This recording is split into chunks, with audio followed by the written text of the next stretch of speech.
All right, mic's on, please. I think we'll get going this evening. Welcome to this planning board meeting, Wednesday, May 20th. First item on our agenda is a roll call. And we have Lisa Buck, we have John Beckett, myself, Phil Ruck, we have Mark Kittredge, we have David Thompson, and our newest member, Michael Costello. Welcome. Next item on our agenda is the acceptance of the agenda. Move to accept the agenda. Second. Very good. Any further discussion? Hearing none. All those in favor of the agenda? Unanimous. Next is approval of the minutes of April 15th, 2015. Move to accept the agenda of Wednesday, April 15th, 2015. The minutes? Minutes, sorry. Second. Yeah, Very sorry. good. Any edits, corrections? Krista will not be here. She's our editor-in-chief. Any other comments?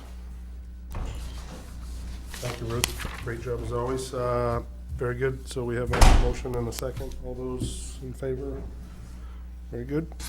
Moving on, we have, let me think, public hearings this evening. There are, well, it's a continuation. We'll have old business, but new business in front of us this evening. This is not a public hearing. Mr. Chairman, one thing. I think in the absence of Judd, you can appoint Mr. Costello a voting member. Trial by fire. You're in. You're a voting member.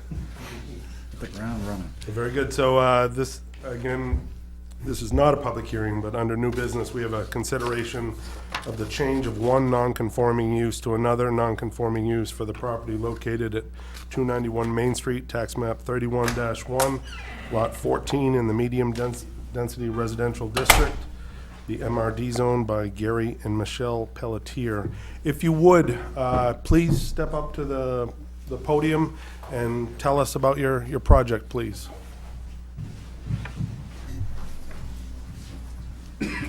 Hello, my name's Michelle Pelletier and my husband Gary. We were looking for consideration to open a wellness center at 291 Main Street in Orono, previously Dr. Brule's office or Sunbury Medical. The wellness center will incorporate like professions, all licensed by the state of Maine, to group together to provide a service for the community. As an example, and I don't know for sure exactly who I will get to go in there because I can't advertise it because I don't know that I can use it for this this business. I will tell you I've had a lot of interest even without letting anyone know. For an example, I would like to have estheticians in there that do skincare, massage therapists. I've had an interest from well, she's not a doctor, she's a midwife. She does alternative medicine for women and like practices like that.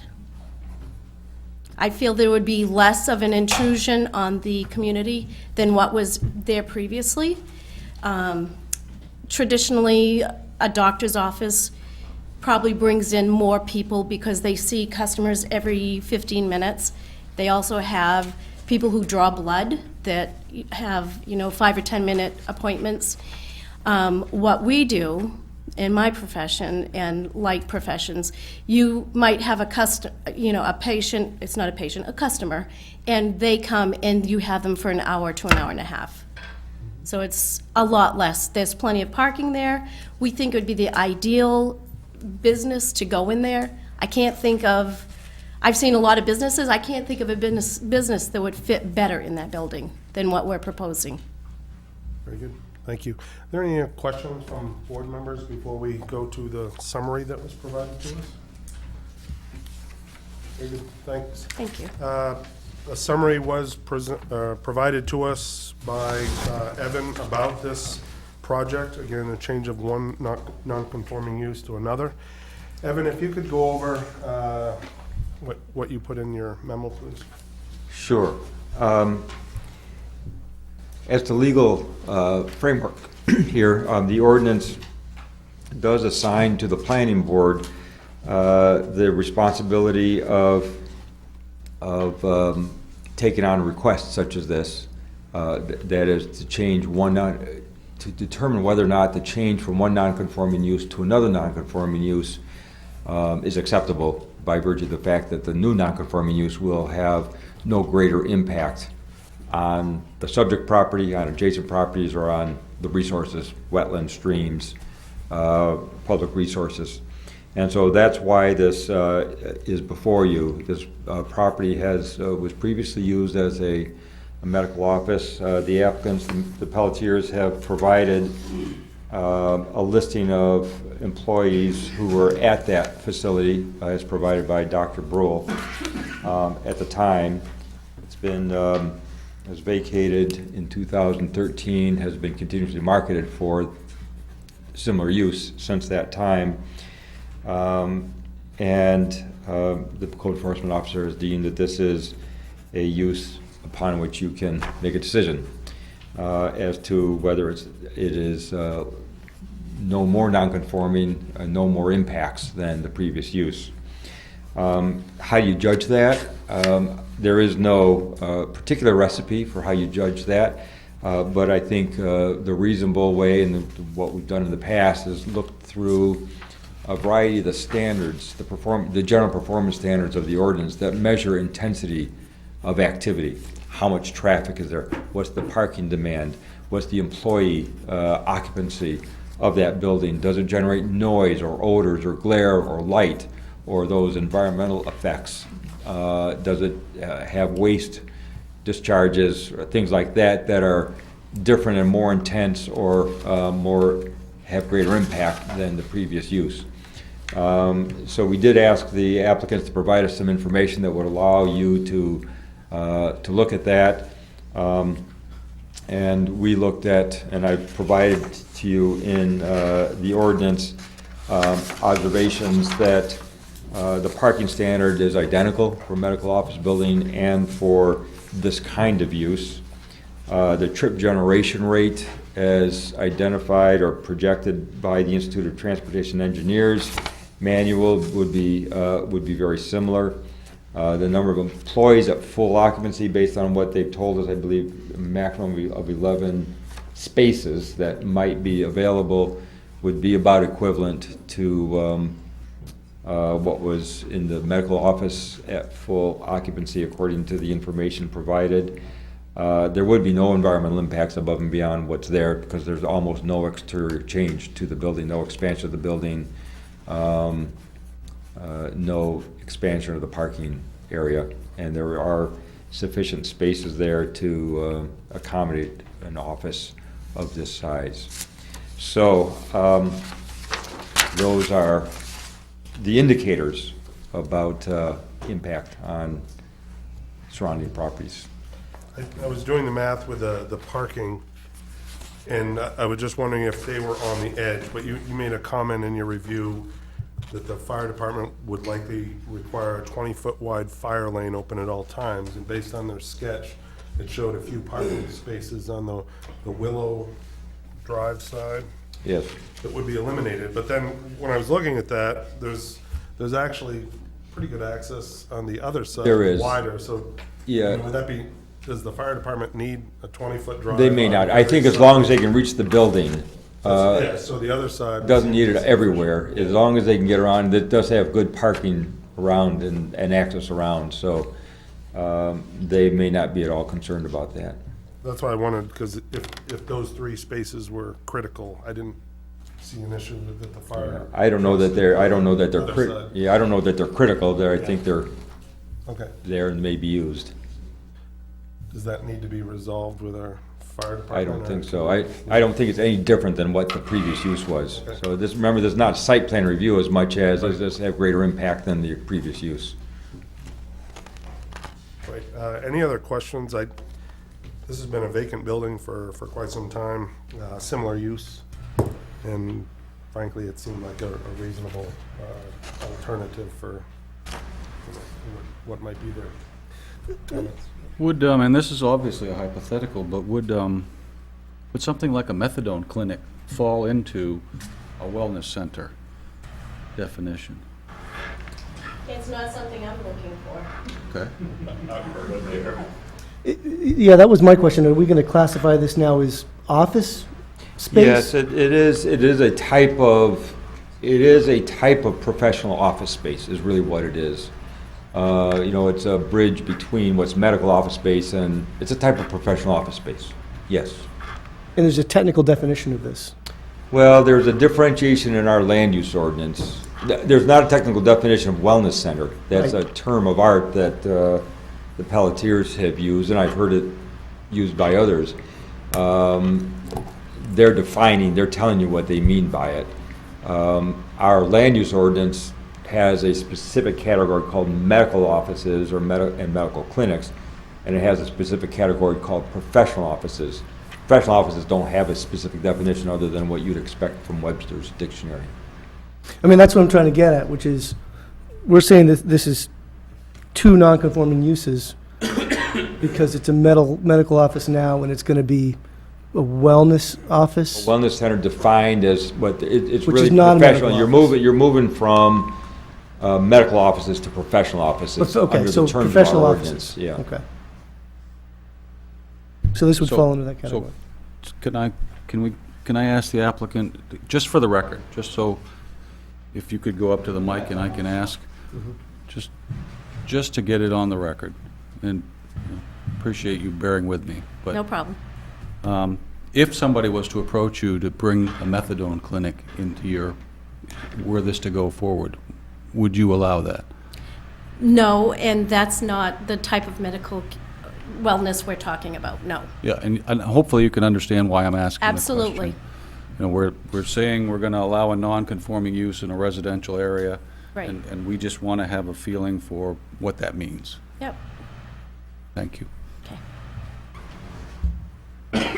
There's other references in here, I mean, trip generation, wellness center appears to be compared to medical offices, but again, just to clarify, professional offices will be our non-conforming. That's really what it is, yes, yes. And it's a good clarification that you brought forward. Other questions, clarifications? I was just thinking about in terms of if you have a yoga studio there, oftentimes things are working well. You may have 10 people parking for an hour group. If you've got other people practicing in that same hour, is there enough parking to accommodate all that? She's going to be up. so. Thank you.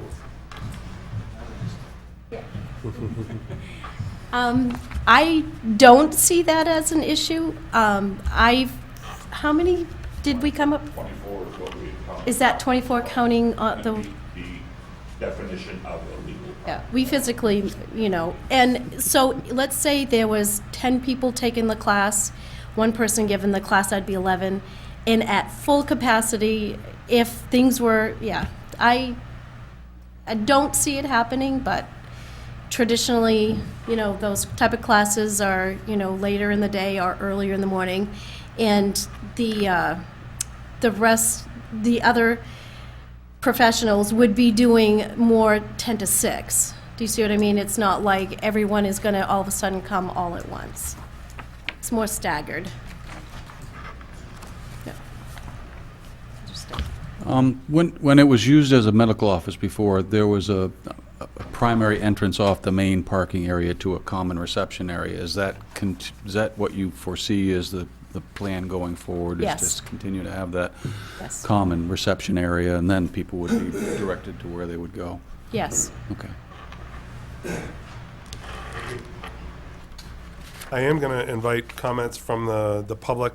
This is not a public hearing, but if you did come to speak on behalf of or against this project, I'd love to invite you up to the mic. Anybody? I guess not. Further questions for the applicant? Okay, thank you. I have no more. I think the questions raised are good ones. But hearing no more, we prepared to make a motion.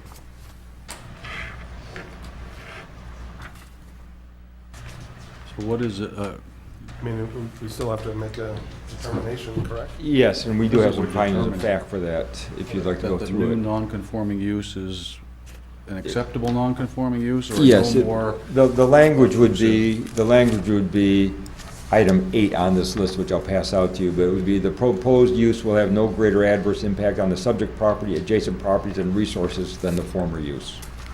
I think we're ready for proposed findings of fact.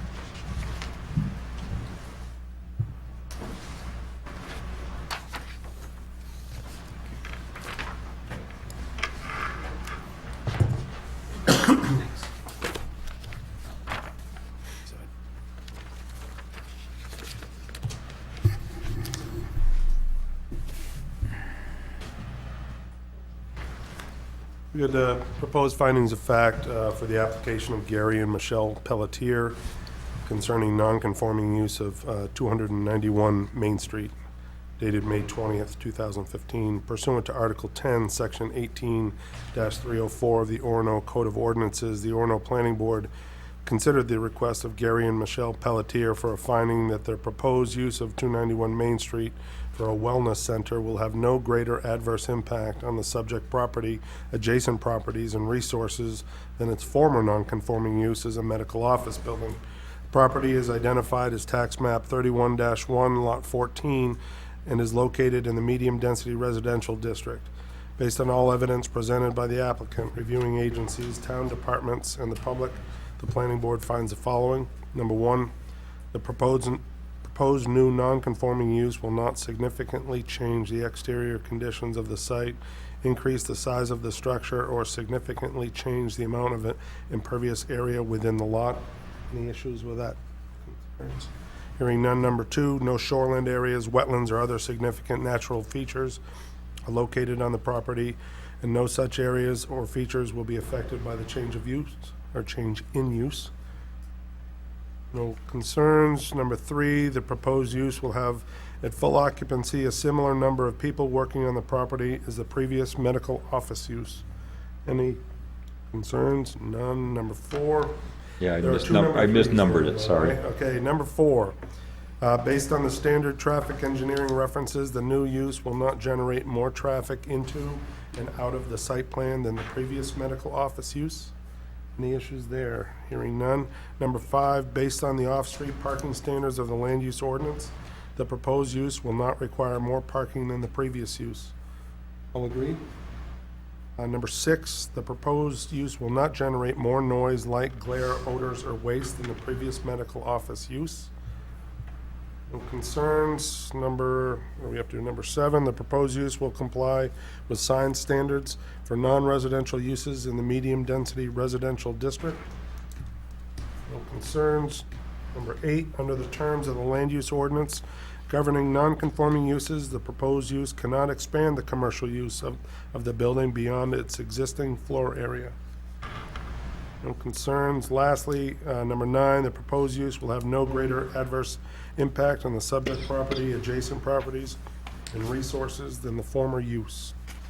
Any concerns? Hearing none, I think we're ready for a motion.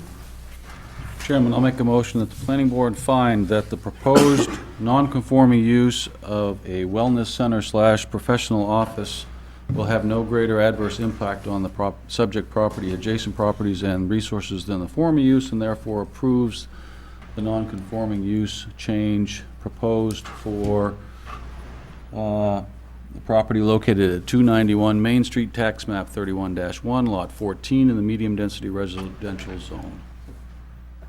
Second. Very good, I have a second. Any further comments? All those in favor? Did you- Good luck. Good luck. You bet.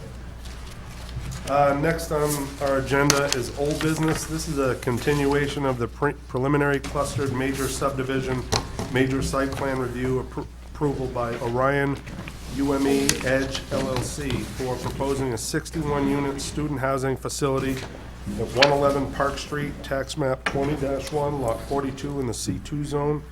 If you recall, we continued the public hearing last time. There are many items on our lists, which we gave to the applicant, and here they are in front of us. So if you would step up again and please update us on what has happened since our last meeting.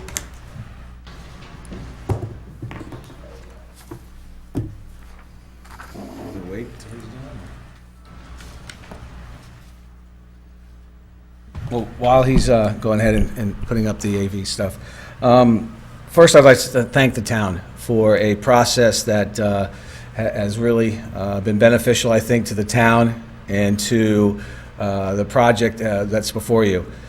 Second, on the management side, we really pride ourselves, as I told you before, with our national management company, on making Orchard Trails, which will be an extension of this, a really great place and probably the most honorable place, hopefully, to live in as a student here. I've got Julie Kenny here tonight, who is my manager, who I can give all the credit to for forging a relationship with the police, with the fire department, and really working with the town. That being said, I'm going to turn it over to Bob for the technical side, and we look forward to answering all your questions and hopefully moving forward.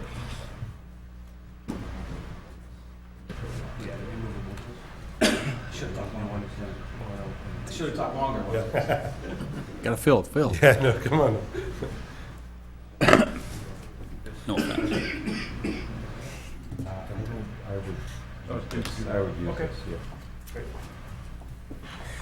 For the record, my name's Bob Clark from Allen & Major Associates.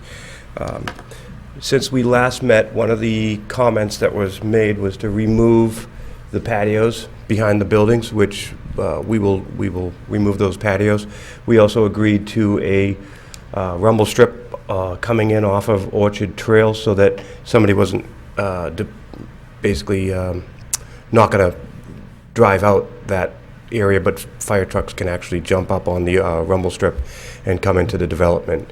Since we last met, we've submitted all of the easements, all of the agreements. We've gone back and forth between both attorneys. The main issue right now is the traffic. Steve Sawyer requested having a right turn lane in along Washburn out to Park Street. We had CES basically draft up a memo, do a cost estimate for that right turn out. There is a 96-second delay in the PM peak hour when people are leaving Washburn out on Park Street. That's based off of projected traffic numbers. There's also going to be construction of the Park 7 traffic improvements as well as the roundabout. So one thing that we did is we did a detailed cost estimate, and what the applicant, my client, would prefer to do is instead of guessing, we would recommend writing a check to the town of Orono for the improvements, for the study, so that we can evaluate this when all of the improvements are done for the roundabout and Park 7 and consider whether it's needed or not needed. We'd put that money in an escrow account and it can be used for the right turn lane at a future time, or the town could use it for future improvements on traffic elsewhere in the city if it's warranted. That was reviewed. Mandy Oliver gave a rebuttal to that cost estimate. We did some quick calculations today on that because we got it this afternoon, and we think it probably added about $20,000 to the original cost estimate we did. So there was a memo generated May 12, 2015 with the cost estimate. We were at, and I'll just talk to the second scenario because my client tried to talk to Park 7 to see if we can implement those improvements now. It seems to be a logistic nightmare to try to talk to a neighboring competitor and try to work out a deal to do the road. Plus, Evan and I spoke, and right now they're proposed to have 22 feet plus 2 4-foot lanes for bike paths. So when you add all that up, it comes to about 28 feet. Now you're going to add a 10-foot lane across that, and I don't know how you feel about this, but if you have 38 feet of pavement, I think it's going to be a raceway. And our traffic engineer kind of felt that we don't know if this right turn lane is going to be a good idea or a bad idea. So part of the cost estimate is to do an evaluation and then also to do the design work to take the 25% plan up to 100% plan, and then the construction cost estimate. We were at about 30, I think it was 33,500. So that's going to bring that cost estimate up to 53,765, and then the added $13,363 for our fair share contribution would be an amount of 67,128, and we can put this in writing. So with that, I think they would rather cut a check for $67,000. It would remain in escrow. After everything's built, they evaluate it. If it's warranted and it seems like the right turn lane would work, they have all the funds that they need to construct it. Mandy also put a 5% contingency in there. She added inflation, and she added some increases on our what CES came up with the schedule of the pavement and that stuff. So, but I think that's really the biggest question right now. They anticipated a 96 delay going down a 79-second delay in the PM peak hour, and in that traffic report, they were saying that this was really for 15 minutes during that PM peak hour. So, but that's not to dismiss the delay. It's just I think we have enough in there to cover the town, and that the town won't have to come out of pocket to incorporate that right turn lane if need be. So with that, I can turn it over to Evan. I don't know if there's any other questions, but Yeah, well, I guess I'm going to open it up for questions from the board based on what they have submitted. I did have an opportunity to talk to Evan. My understanding is that Evan did have some concerns based on the complete streets concept, and I think he's going to provide more detail.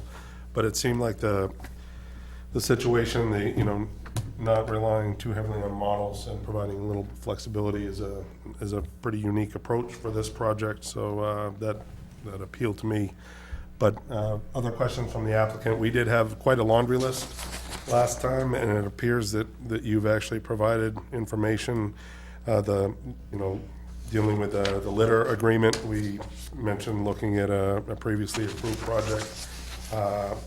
You looked at the security end of things, those kind of issues, but it appears that everything that we had asked for in the previous meeting has been addressed. But any questions, fire away. If you see it the same way. I've got nothing. Right, just, Evan, if you would summarize the traffic, thank you. sure. And for the record, we do summarize agree with the numbers for the record. So Okay. that was one thing that Very my good. applicant wanted. Evan did provide us a lengthy summary. Again, a little bit of a history, your discussion with the town's traffic engineer and how this evolved, because I think it's a very workable solution. Yeah, so let's look at in my memo, jump into item 3, Washburn Place, Park Street intersection.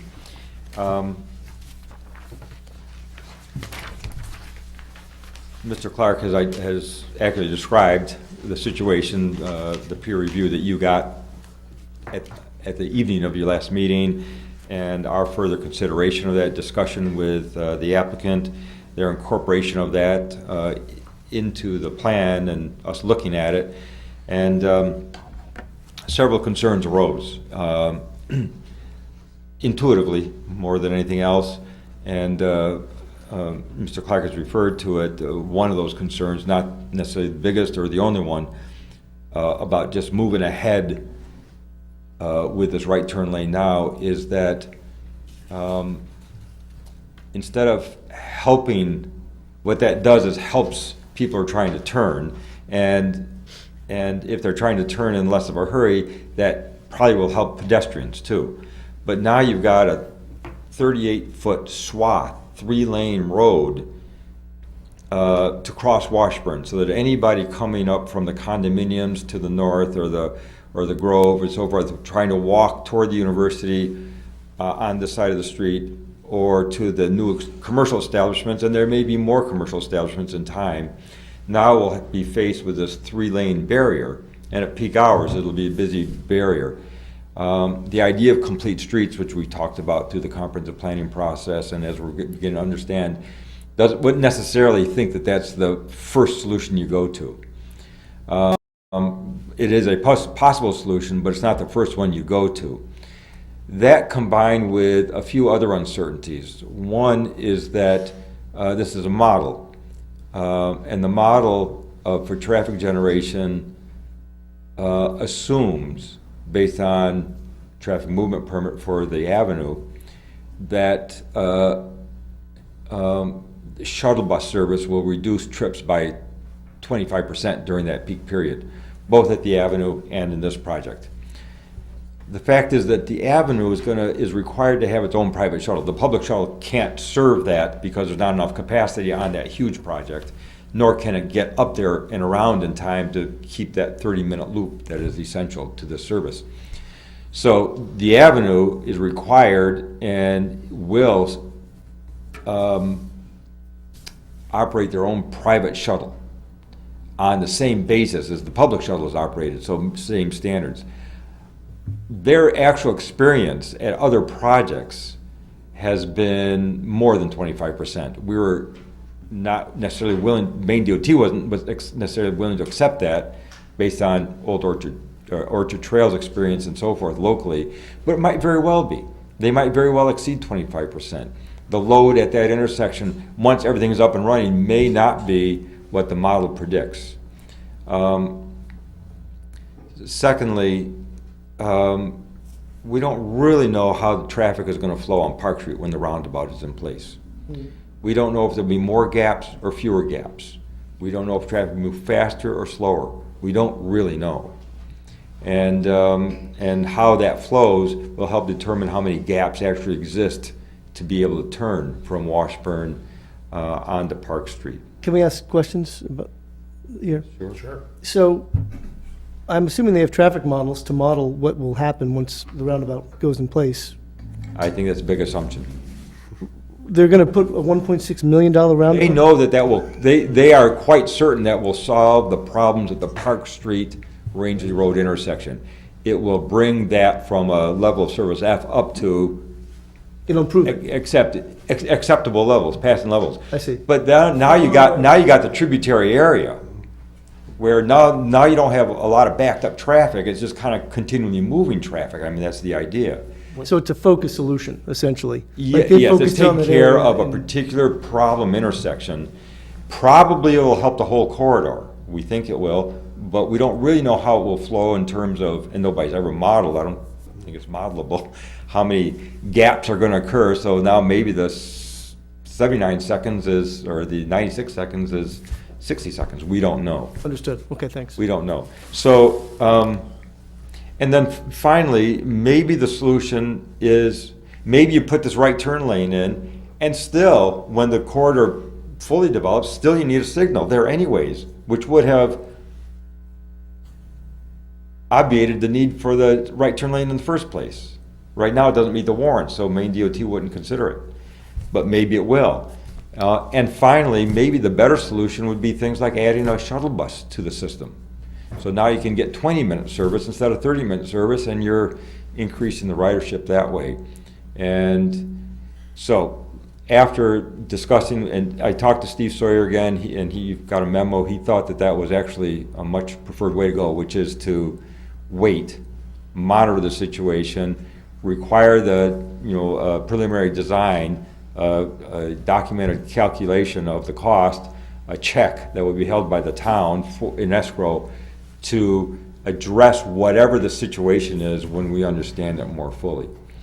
And Rob Yerxa is very comfortable with that approach as well. So that's the background on that. The other things here, as discussed last time, and as the applicant has, I believe, agreed to, this project to have acceptable traffic impacts depends heavily on the public shuttle, the Black Bear Orono Express serving it. That can be done. The Shuttle Bus Advisory Committee that meets regularly throughout the school year to monitor how the shuttle's working and routes and everything else, voted last month to endorse this and say, yes, we can do that. And that shuttle bus committee includes the operator of the system, Community Connector out of the city of Bangor, the senior planner from BAX, this transit planner, representatives of Orono and the university, and Orchard Trails. Orchard Trails Apartments was one of the original signers on to the system. So they endorsed that, so you've got that comfort that they are in fact willing and able to serve the project. They did want a couple of things. They do want to have a bus shelter, a good bus shelter that is well maintained in a good location on site, which we would We've expect to agreed. see Yep. at final plan stage. And they want the agreement to look a certain way, so which is easy to do.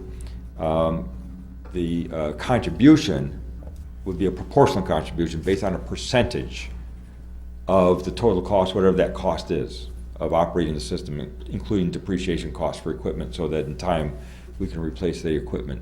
They had proposed a one-time. Well, they made you know, reference to flat fee, yeah. $18,000, which would be, under certain circumstances, that would be the 13% share. Mm-hmm. I calculated, I provided the basis for that calculation to the applicant and reviewed by BAX, a 13% share. That they will account for 13% of the ridership of the shuttle bus when they are in full operation. And so it'd be a 13% share.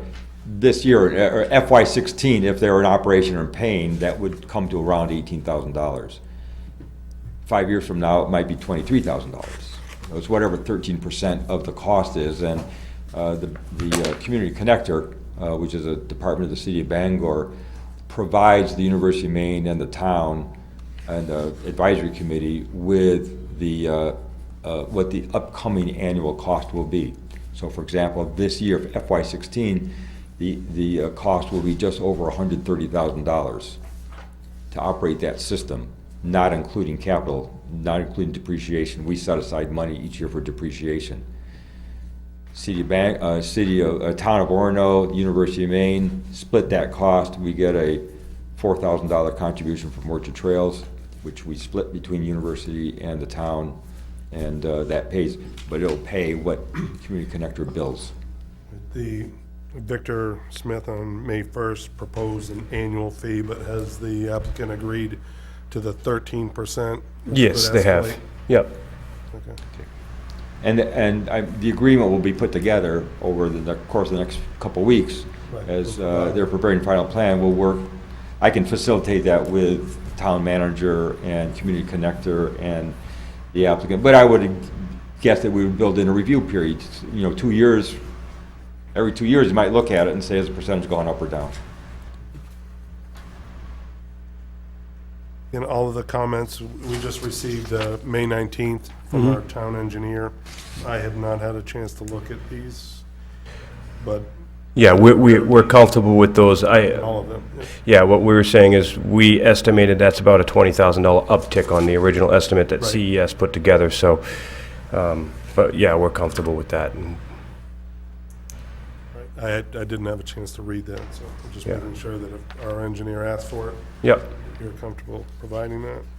Just a quick comment on or question on you mentioned the rumble strips. Usually, when I think of rumble strips, I think of the grooves in the side of the, side of travel lanes along the highway, but you're talking about just a raised. yeah, raised concrete island so that a emergency vehicle could jump it, Yeah, right. It's like on the roundabout. correct. Yes, and when we see final design, during final, it's a final plan item, just want to make sure that the shuttle bus Right, can do it without rattling people's teeth yeah. or breaking an axle. So I just want to make sure that the design accommodates those things. The traffic engineer or town engineer or public works, they've seen that and are okay with that. Yes, they understand what they've got all this information, and understand what's being proposed. Just curious, status of your DEP permit? We put an email out today to find out, but it's pretty much at the 45-day review period, so we should be getting notice pretty soon, so. I was hoping that we'd have that approved by June. That's what I'm thinking, yeah. if we come back in another. Yeah, In another month, you would likely have Yeah. that, which makes things simpler. It does say here a time of building permit, but Mm-hmm. It's nice to have permits in hand. Yeah, I think we'll probably have it by June, so. Okay. Yeah, questions? And your memo makes reference to Tom Russell looking over and going back and forth. Are there any? It's dotting i's and crossing t's. And I talked to him 2 days ago, and he confirmed that it's dotting i's and crossing t's. So things will have to be polished up for Sure. the final. But no major. Nothing major, no. And the one thing that that the applicant can't do, that the town and Park 7 have to do, is finalize the transfer of that little strip of land that lies between Washburn Place and this property, so that Orion Way can in fact connect to Washburn Place. That was reserved as part of Parks. That was reserved. Park 7's obligated. There's, you know, Correct, they yeah. must do it. It's just a matter of getting it done, and Tom Russell is talking to their attorney Okay. about that. That doesn't need to be in place for even final plan approval. It would have to be in place before the property can operate. But Do you have a timeline on how long do you think that'll take? I would think it'd be a very simple matter. It's just a matter of our attorney talking to their attorney and Okay. getting it done. All the language is there and all the agreement is there. It's a condition of their approval, so it's an obligation, Okay. legal obligation on their part. Maybe our attorney can talk to their attorney to tell them to talk to each other so they can resolve the other issues too. But we could hope, I guess. This is an open public hearing, so thank you. Sure, thank you. I am going to invite comments from the public, either for or against. Please step up to the microphone again, say your name, and any comments? All right, don't all rush up. I'm going to leave the public hearing open. Any further comments? Fairly thorough on their responses, based on what I see. I'm very encouraged by the flexibility of this, of the traffic issue. That to me is a very good solution, moving forward, because we don't know where this is going to fall out, and I think that's a wonderful approach. And I appreciate the flexibility to deal with that. Lisa, look. Yeah, Yeah. I thought of this, of course, after last time's meeting. Yeah. And I wonder, is it possible to put a bike rack on the property somewhere? Because there's a really nice bike path on the opposite side of Park Street that goes right into the university. Mm-hmm. And that might help solve some of the traffic, too. I agree. Yeah, absolutely. The applicant said we would definitely put a bike rack on the property, and we'd probably propose it over by the bus stop. So we are proposing a covered bus. Right when you come in off of Orchard Trail, you go past a small facility right on the right there. They'd be able to pull off and have a bike, a covered bus stop. Yeah. And we're tying it into the overall pedestrian circulation too, so. I think you gather that we've had an awful lot of discussions over the last 2 years about trying to promote, again, the complete streets philosophy, encouraging the shuttle bus is a big deal, pedestrian and bicycling as well. Yep. We have the second highest percentage in the state of people that get to work with form, so that's something that we're trying to promote. So That's great. Thank you for addressing that. You're welcome. Other questions? All right, I'm going to close the public hearing. Last call for comments. All right. I believe we're ready for a motion. Do we need, There are no findings of fact at this No, stage. It's that's just the motion with any conditions that you want to attach to the approval. Chairman, I'll make a motion that the planning board approve the preliminary clustered major subdivision, major site plan request by Orion UME Edge LLC, who are proposing a 61-unit student housing facility at 111 Park Street, tax map 20-1, lot 42 in the C2 zone. I guess that's it. any conditions? We did have the staff recommendations on the page 5. With the following conditions, open space, 1, verification that the draft declaration of covenants and restrictions and related open space agreement are satisfactory to the town attorney, and 2, verification that the structures comply with the ordinance's height limit. As far as layout, number 3, removal of any decks, patios from the required perimeter buffer. Under traffic and transportation, 4, including rumble strips at the Orchard Trails end of Orion Way to further discourage traffic from using it as a way to exit onto Orchard Trails Drive. 5, approval by town attorney Russell of the draft reciprocal easement between the owners of Orchard Trails Apartments and the owners of the Edge at Orchard Trails easements. 6, approval by town attorney Russell of the access easement to the town for emergency and public transportation vehicles. 7, agreement acceptable to the town manager based on a currently projected 30% share of shuttle bus ridership, providing for ongoing annual financial support by the Orion UME Edge LLC and its successors for its proportional share of the cost of operating the Black Bear Orono Express, including equipment costs, the first annual payment to be due upon opening of the development. 8, formalization of all other elements for the mitigation of traffic impacts relating to Washburn Place and the Park Street corridor, as discussed in the planner's report for the May 20th, 2015 meeting of the Planning Board, and in the traffic summary prepared by traffic engineer Victor Smith dated May 1st, 2015. Under utilities and solid waste disposal. 9, the development pay the required impact and other fees associated with the public sewer system.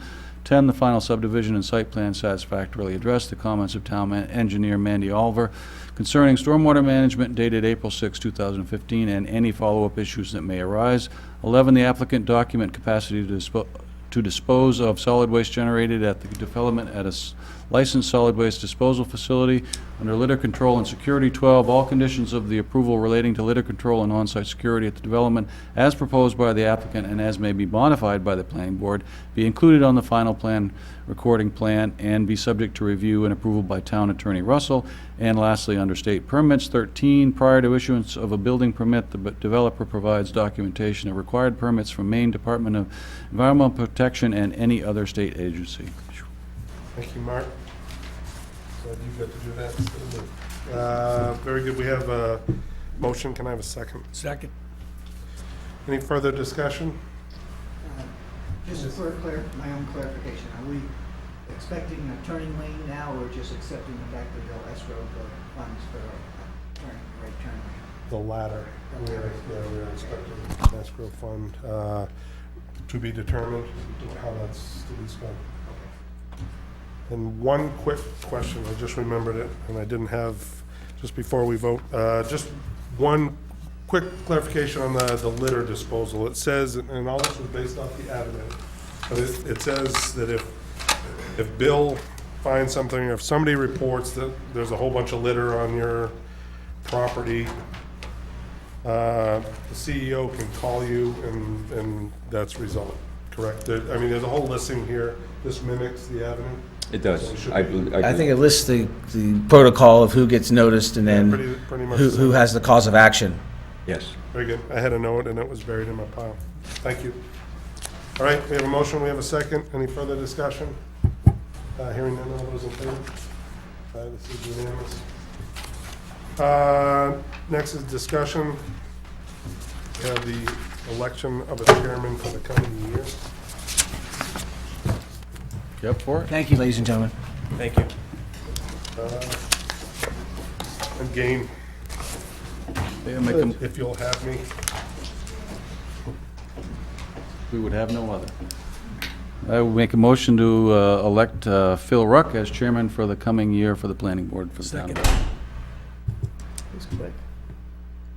We have a motion, we have a second. I'm not going to vote on this. All those in favor? Thank you very much, I appreciate that. Thank you. Next up, we have the election of a vice chairman, Mark, for the coming year. Payback. Sorry. Second. Sorry. This was a setup. I'm sorry. So we have an election of a vice chairman for the coming year. Is anybody else game? We do have other people on the board. I would be happy if somebody else would be willing to. But we wouldn't. Would be your turn. No, no, no, no. Too much pressure. Are you game? Sure. All right. Any further discussion? Do we have a second on it? Second. Very good, we have a Thank second. you. I have a motion and a second. Further discussion? All those in favor of Mark volunteering for the next 30 years? Great. Last that in item there? is motion to adjourn. Second? Second. Motion and a second. All those in favor? Thank you. Do you want me to add that 30 years in there? But I'll just leave this running. That's earlier than I thought we were gonna be. I was probably supposed to be. Just leave this running. Do you want him to leave that running? I'll take care of it. Okay, Thanks. thank you.